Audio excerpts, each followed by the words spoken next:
ঘুম থেকে উঠে আমি বাইরে যাওয়ার চিন্তা ভাবনা করছিলাম, কিন্তু বাইরে তাকিয়ে দেখি খুব বৃষ্টি পড়ছে। তাই আমি আমার ল্যাপটপটা হাতে নিয়ে আমি একটা এনিমি ক্যারেক্টার আর্ট করতে শুরু করলাম। সুগুরু গেটো ছবি দেখে তোমরা হয়তোবা চিনতে পারছো। আমি নামটা ভালো করে হয়তোবা উচ্চারণ করতে পারি নাই। তো তো তোমরা যারা জানো তা অবশ্যই কমেন্ট বক্সে কমেন্ট করবা তো আসল উচ্চারণটা কীরকম হবে।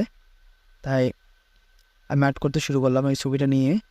এই ছবির উপরেই আমি আমার পেন দিয়ে আর্ট করলাম। তারপর যতখানি চেষ্টা করলাম যে ছবিটার মতোই করার জন্য, তারপর আমি এই ছবিটাকে কালার করলাম